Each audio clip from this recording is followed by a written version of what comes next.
Hello, this is Suresh Prabhu. Welcome you to another episode of Top Shot, a program in which we talk to some very distinguished personality on various issues concerning you and me.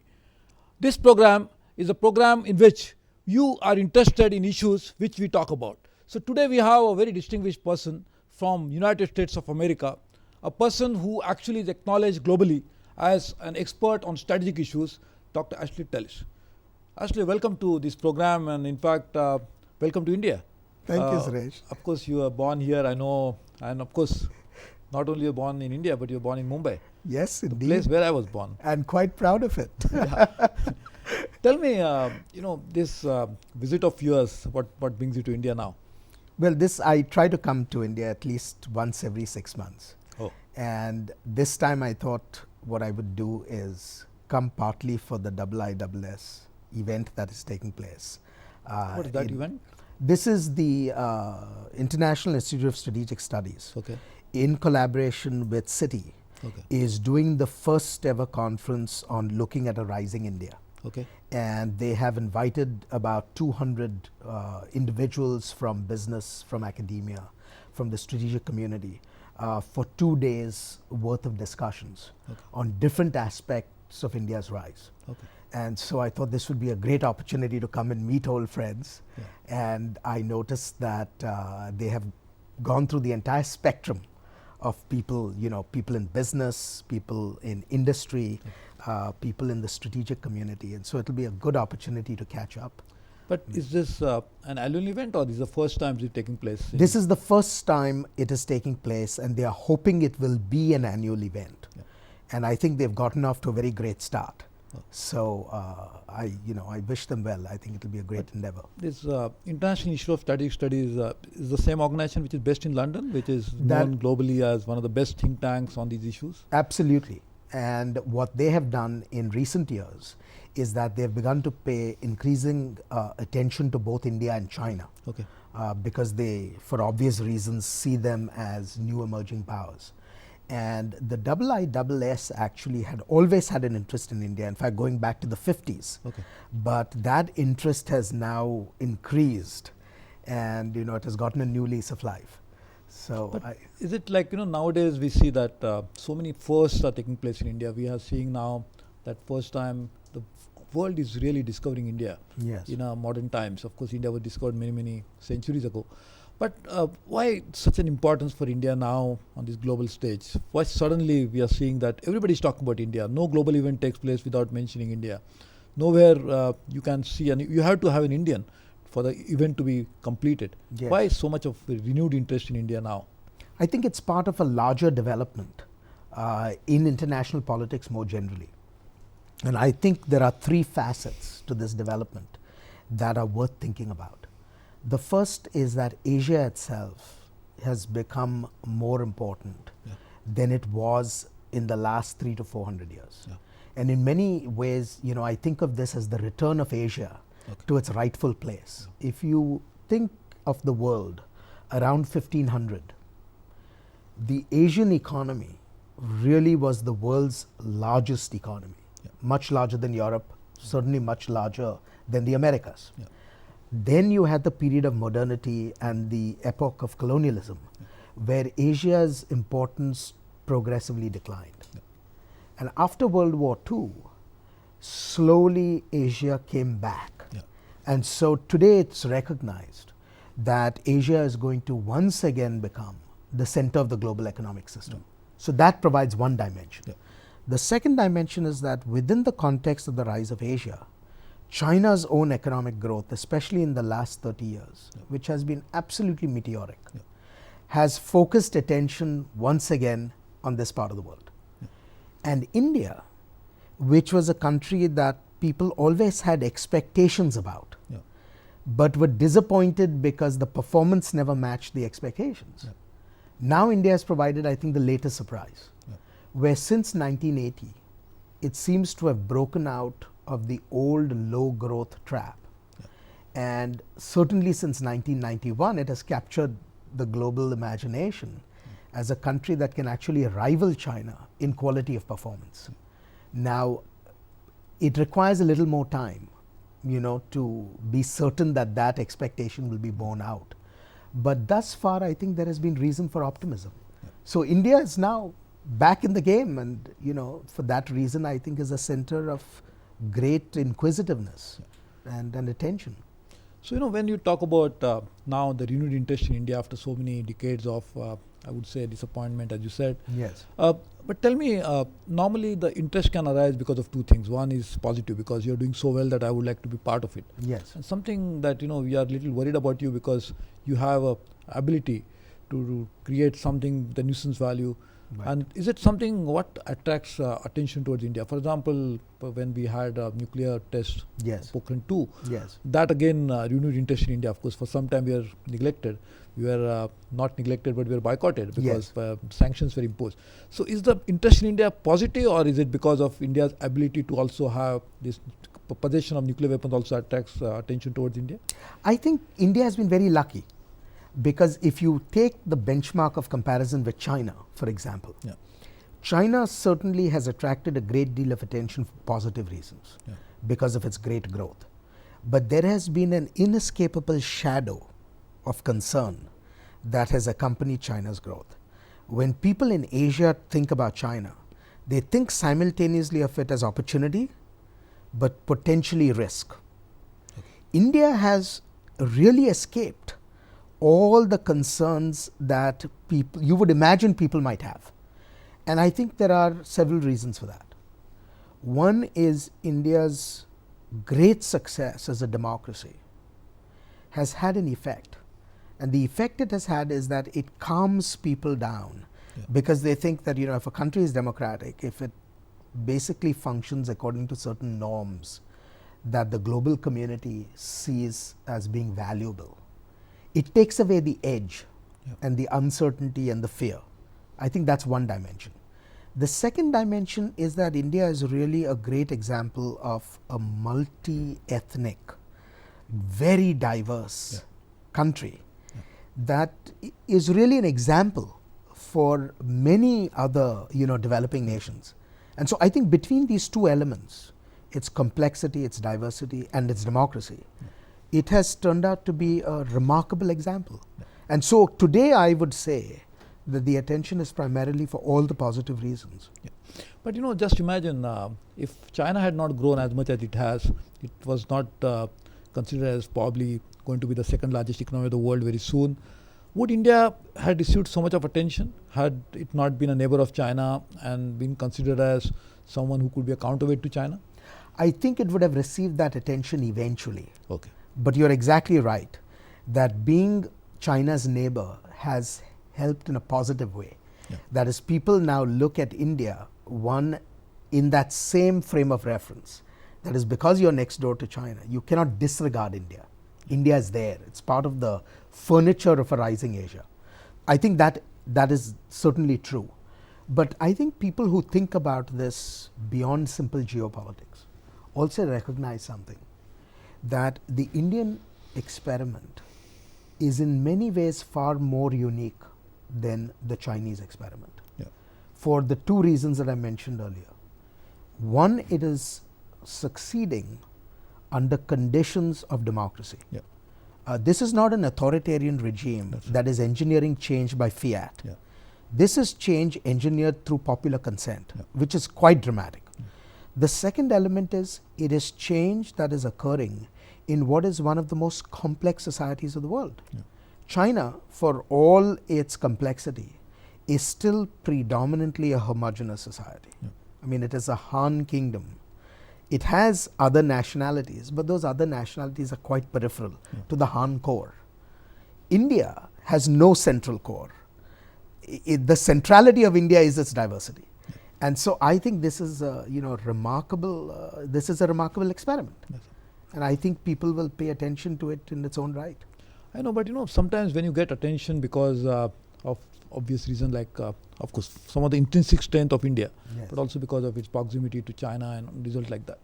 Is it something that because we try to believe in this euphoria that is now just generated because of this reason, and we start really believing that now India has come to a place wherein we are really become a global power, is it something which will harm India's ability to deal with the real issues that are facing it back home.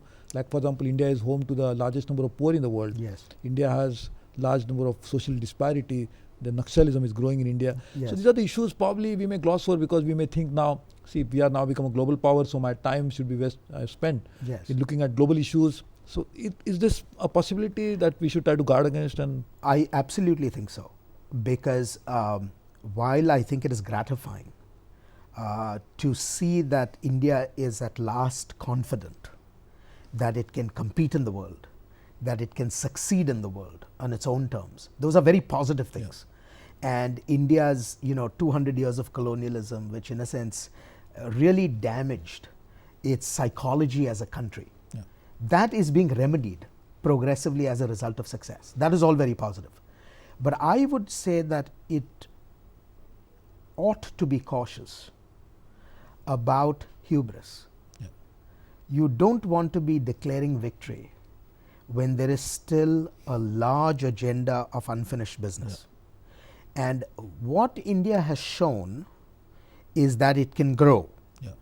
What it still needs to prove is that it can develop. And when one talks of development, one talks of something far more comprehensive than just growth. There are issues of equity, there are issues of ecological balance, there are issues of dealing with very complex and divisive social structures.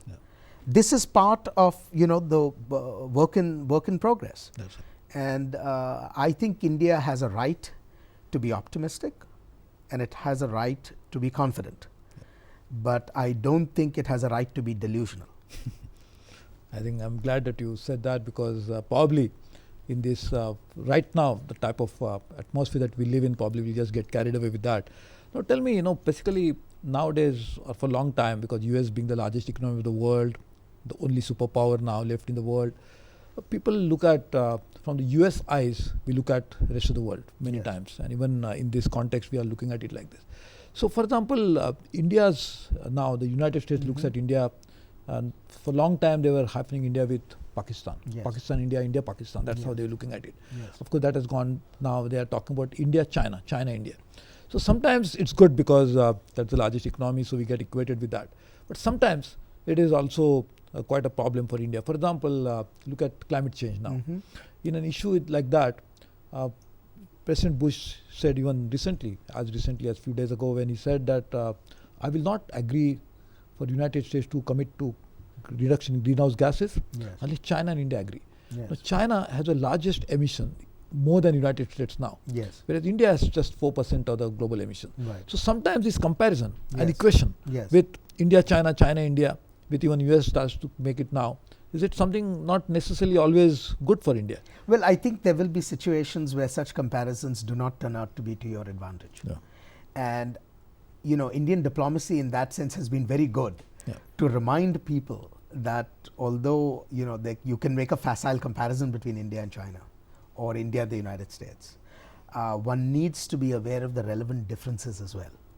And you're exactly right that when you look, for example, at India's contribution to global carbon emissions, it is still relatively small, and it is likely to remain relatively small for some time to come.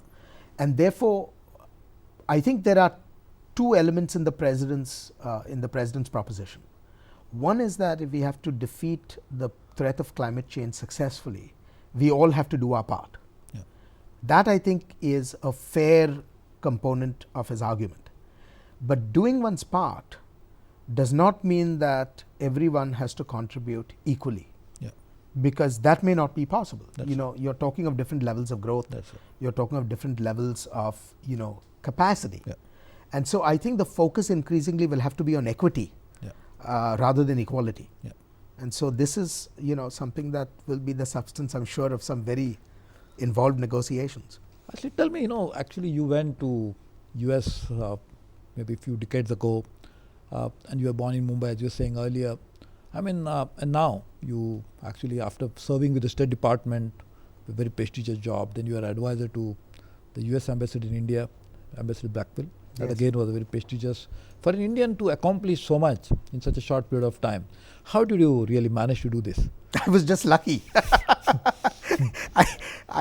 I don't think I can claim that any, I don't have any special virtue that made this either possible or inevitable. I was very lucky, and I've consistently held to that view that I ended up being in the right place at the right time. Even my work with Ambassador Blackwell, who I respect enormously and was a very productive period of my life, it occurred through an accident. And I must tell you about this because to illustrate the point that I'm making. I worked for the RAND Corporation in the early 1990s. And I was doing a lot of work relating to South Asian strategic issues at RAND. And it was very fulfilling work, but it was for most part fairly obscure work. Because we had one big client, and that was the Pentagon. Yeah. We produced our work and we gave it to the Pentagon, and it was never heard from again. Now it so happened that the president of RAND and Ambassador Blackwell were very dear personal friends, and Ambassador Blackwell was in fact the RAND president's best man at his wedding. So when Ambassador Blackwell was nominated by President Bush to be ambassador, he came to his best friend and he said, I'm getting ready to go to India. Do you know anyone who might be able to, give me a small briefing on India? And RAND's president said, well, I think I have just the right guy for you. You should go and meet him. And then one thing led to another, and I came with the ambassador to Delhi at the embassy.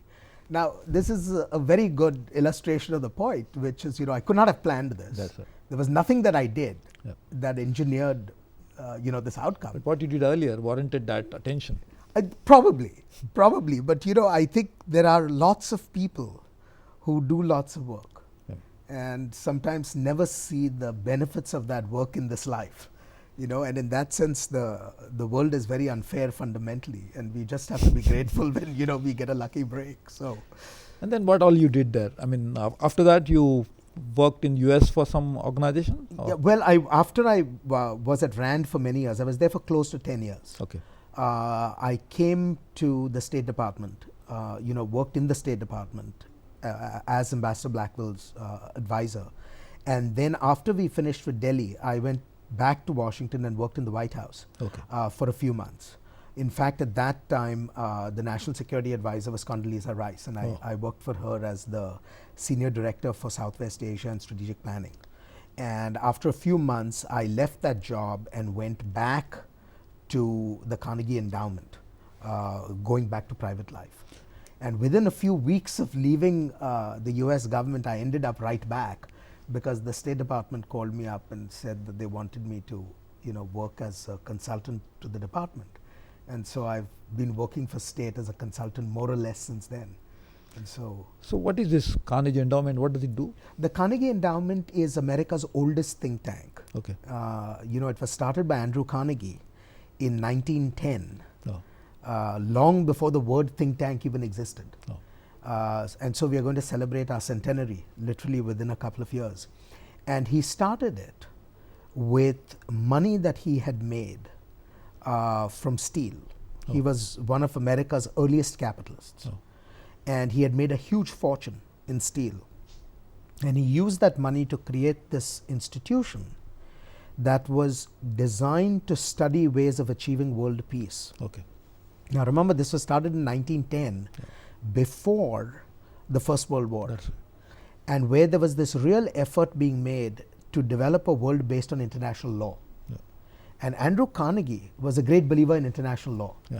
And so he started the Carnegie Endowment to look for ways to build up. And that is, this endowment is trying to promote global peace? Yes. And what we have is actually a very multifaceted program. We have a very large program in democracy, non-proliferation, the Arab world. We are beginning to do work on South Asia. So it's a very interesting place to be. Very interesting place to be. I think this is also very interesting to talk to you on these issues, and we'll continue talking to you. We'll just take a short break and we'll come back soon. Don't go away. We are talking to Mr. Ashley Tellis, a person who has seen the world from a different perspective, and he's going to share his ideas with us. So don't go away. We'll come back soon. Thank you.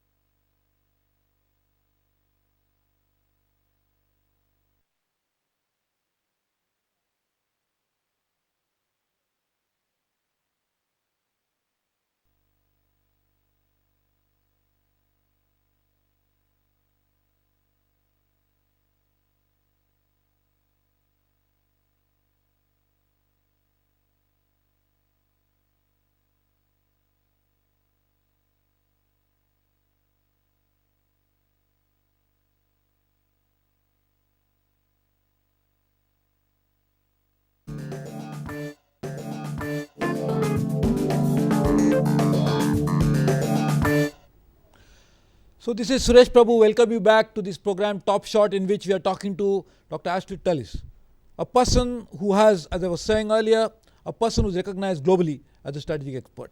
Actually, we were talking about your organization, Carnegie Endowment, in which you talk about try to spread global peace. But no, now it looks like that, in fact, the peace is in tatters. We don't see peace anywhere. In fact, people say that one of the principal cause of disruption of global peace is the president's action in going in for war in Iraq. In fact, terrorism was something which he wanted to check, and terrorism has in fact increased because of this. So how do you look at the world now? Because it looks like a very unsafe place to live in now. I think we are certainly in a very stressful environment, and part of the problem is because the very coercive political order of the Cold War has disappeared. Yeah. And once that order disappeared, a lot of forces that were below the surface but which were held in check by the great powers have now burst out. And this Islamist extremism that one sees in the form of Al-Qaeda, a very unique form of worldwide terrorism, is one of these elements that always existed under the surface, but suddenly burst out. And ironically burst out as a result of decisions that both the great powers made during the Cold War. I see this as something that we have to cope with. It's not something that anyone created by design, but which was produced because of very complex factors. And so we will have to find a way to manage this kind of a problem. I don't see this though as being permanent. I don't see this as being a permanent threat. If you remember in the 70s, there was a large upsurge of terrorism associated with the PLO. That's right. And people thought that this was going to be the new wave of politics for years to come. And within a decade, it really attenuated. I mean, we had a burst with the PLO. We had a smaller burst with terrorist groups in Europe, the Red Brigades, if you remember that, around the time of the Munich Olympic Games. And then over a period of time, it abated.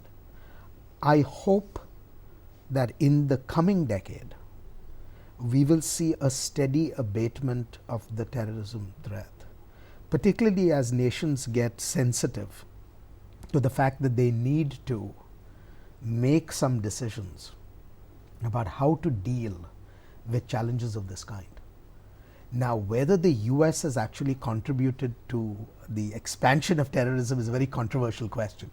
And people who have opposed the war in Iraq have always said that, terrorism has got a new lease on life. Yeah.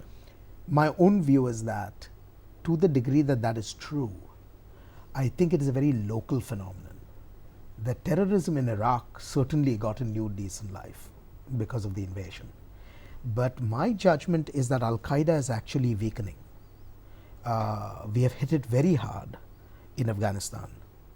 Of course, it is, metastasizing in new forms. But my judgment is that these new forms are considerably weaker. The global entity Al-Qaeda is no more what it was. And it has basically failed. It tried to bring a powerful state down and it didn't succeed. No, but actually, it's matter of perception. But if one looks around and you see now new forms of terrorism emerging. In fact, the places which were not called as terrorist hotspots are now becoming hotbeds of terrorism. Yes. And in fact, the new young boys and girls are very young. In fact, Yes. in Pakistan, we saw that red mosque, Yes. Lal Masjid. There were people who were very, very young. Yes. In fact, the parents were trying to dissuade them from coming out, and they refused to do that. Yes. So, is it something which is, I think, in my opinion, a very serious issue, which I thought happened mainly because of people are now thinking that it's no longer a local problem in Iraq. They think that it's an American expansionism, which in fact is waging a war against Islam. That's why we should fight against that and try to save my religion. Is this something which is which you think is the right perception, or? Well, I don't share that perception as a justified perception, but I know that many people feel that the United States is at war with Islam. And I think we have done a rather poor job in terms of our own public diplomacy, explaining what our campaign against terrorism is about. The US campaign against terrorism has one objective and one objective only, which is to go after groups that conduct their business through the murder of innocents. That is what this campaign against terrorism is about. Now, unfortunately, the ideological coloration has appeared as if this is a global war against Islam. Yes, sir. The fact of the matter is, the most important Muslim states in the world are American allies. Yeah. What is actually happening, in my judgment, is that there is a war within the Muslim world for a certain hegemony of what constitutes a right way of life. And there are people who feel that the traditional Muslim societies are corrupt, that their leadership has been very repressive, and that their leadership has stayed in power with American support rather than with popular consent. Yes, sir. And so it is this civil war within Islam that is being exported, in a sense, outside of Islamic societies. And so I can understand why people are confused, because what we are attacking are really these violent exports of what is an intra-Islamic struggle. And because we are attacking these violent exports, it is easy to demonize us as somehow conducting a war against Islam itself. Yeah. And I think that is something that we do need to address. No, in fact, when you make a point that this is an upsurge against tyrannic rules of some of the Islamic countries, Yes. Is the democracy a solution to this problem? That if you have a democratic setup in those countries, will it address the problem? You know, to be honest, I'm not convinced that that is necessarily the case. One has to look at it on a case-by-case basis. Let's just start off with some broad generalizations. The broadest generalization one can make is democracy can be potentially helpful to the degree that Islamist violence is a product of a protest against essentially authoritarian Islamic states. Democratic institutions would help mitigate that problem. But you know, one has to make these judgments on a case-by-case basis, because there can be some forms of Islamist terrorism that are simply nihilistic. That is, they have nothing to do with a complaint against a particular regime. It is simply an ideological, bullheadedness. Now, if one faces a species of that kind of threat, then democracy is not going to help. You just have to find ways of defending yourself against, people who are basically maniacal. Yeah. And so I think one has to have a more differentiated view. And so one needs careful empirical research, more detailed analysis. But to the degree that it is caused by a protest against authoritarian regimes, yes, I think democracy would help. And if that democracy is going to help, then as you said, the most of the US allies are also Islamic states. Yes. And most of the US allies are not democracies. Yes. And in fact, if on one hand US went to Iraq to bring democracy with an allies who are monarchs. Yes. So how do you actually reconcile to this contradiction? I mean, this is in fact, I think, part of the contradictions of international politics, that the president had what I think was intuitively the right idea, which is the spread of democracy would